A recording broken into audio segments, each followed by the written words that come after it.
All right, welcome back to the channel. Max Tornow here. In this video, I want to talk about how to stay consistent with working on your goals. Consistency is actually one of the biggest issues I see a lot of people having in life in general, with anything that they set themselves to do, but especially when it comes to building a very first business. This is a mindset issue that I want to talk about. So if you like the idea of reaching your goals, if you like the idea of building your very first business, but you don't know how to get it off the ground or how to stay consistent, then this video is for you. And you know, we see this a lot. A lot of people out there say, don't teach beginners.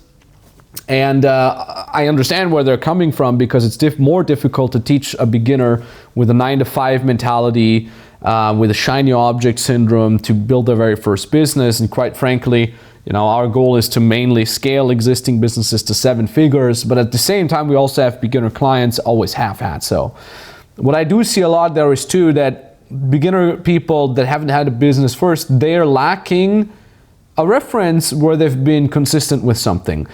And sometimes they have a reference experience, but it's hard to translate that into business. So ask yourself the following question for you. When have you done something very consistently over more than a year? Ask yourself that. Really, like literally 12 months. Ask yourself that right now. Is that maybe business? Maybe you've kind of learned about business at least for a year, but have you really taken action towards that?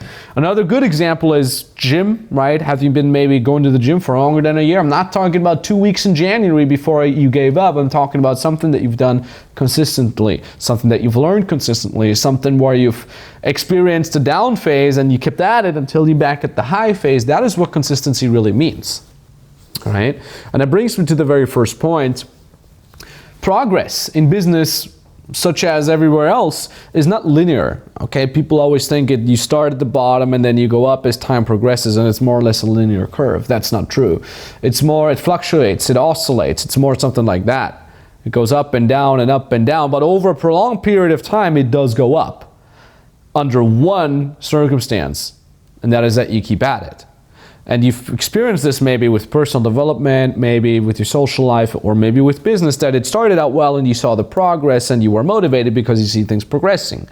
And then you've hit a slump, right? You've hit a little bit of a valley, not in the peak, but you were in the valley, and then it's much harder to stay at it. Of course, it makes sense, right? If you're not progressing at something, if you actually see or feel yourself getting worse, it's really hard to stay at that. Every idiot, every moron walking down the street can stay doing something when it's going well, right? The real skill is doing something when it's not going well.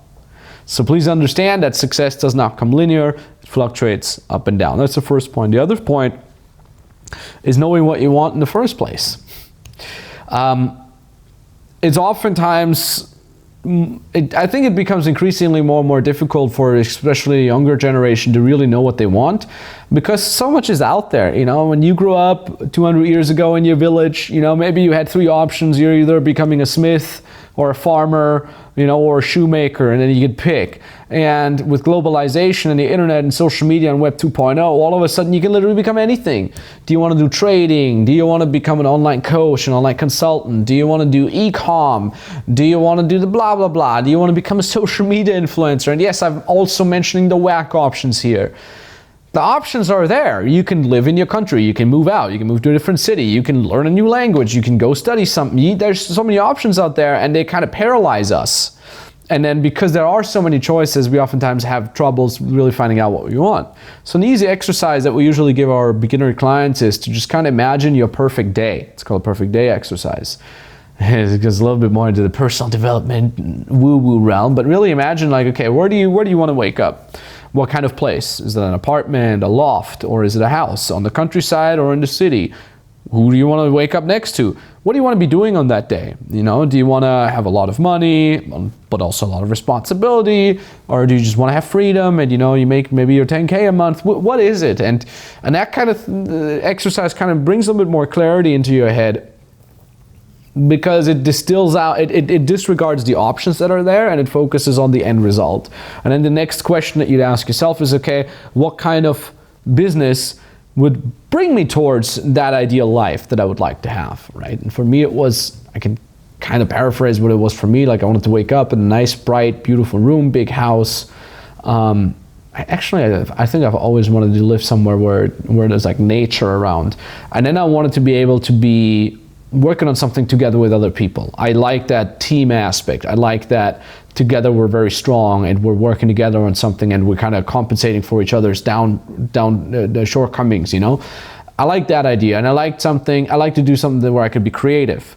And that creativity I'm now living out with content such as this, or the content I'm posting on LinkedIn, or the content I'm posting on Instagram. Like, I get to be creative, I get to do cool things, I get to share, I get to show off probably as well, I get to hear myself talk, all these things. The better you know yourself via exercises such as that, the more easily you will know what you want. And what happens is when you really know what you want, it's easier for you to find out what vehicle brings you there. And when you have a vehicle, and when you kind of know what you want, it's easier for you to stay consistent because you're working towards something. You have a gravity field and you're being pulled towards something, as opposed to you just being a leaf in the wind.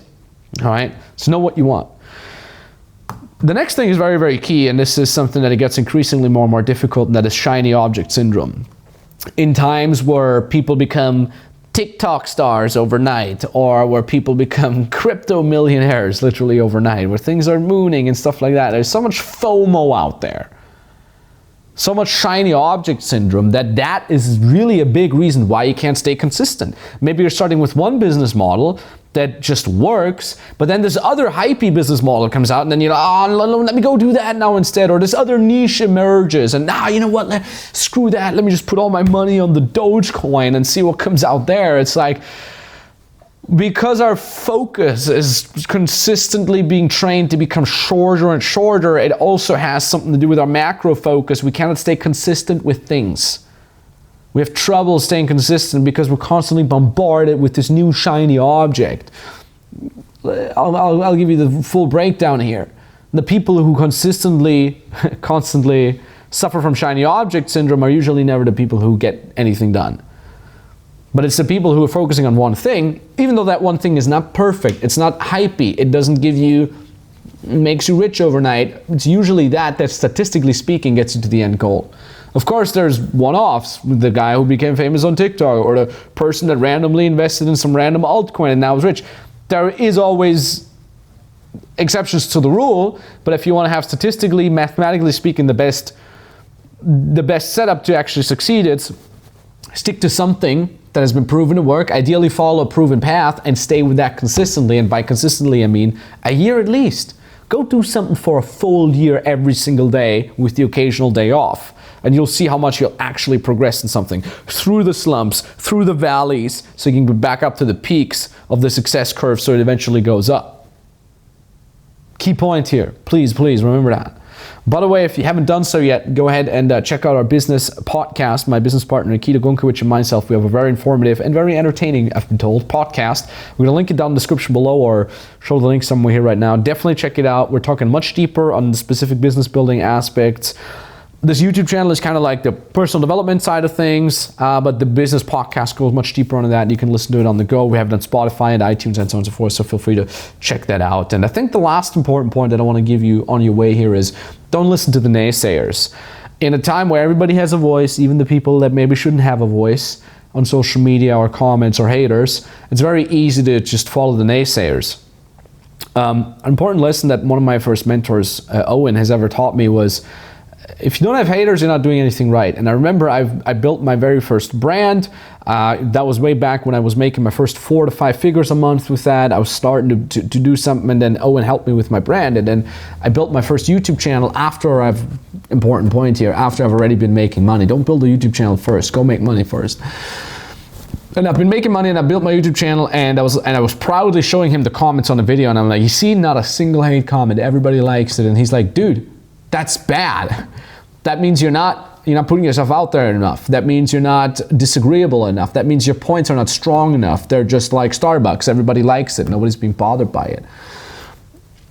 So please understand that there is going to be haters eventually. Way down the line, people will post shit about you. We have to censor that. People will post bad things about you on the internet. People will leave fake reviews about you. And that's okay. That's literally part of building a very first business. It's part of any business, even when you're making 7 or 8 figures a month. A year, probably even with a month. It's the same. But maybe even at the stage where you're at right now, you have haters. Maybe your family is very cynical, and maybe they don't even notice it. And I'm not saying your family is evil or bad or doesn't want you to succeed, but maybe your family is just generally cynical about whatever opportunity it is that you're pursuing. Maybe your friends are trying to pull you back. Maybe you just find yourself in a not very supportive community.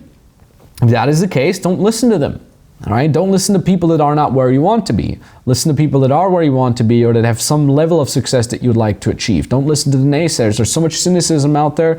It's so easy to hate nowadays. It's so easy to just literally make up things in terms of hating on somebody. Don't fall for that. You do you.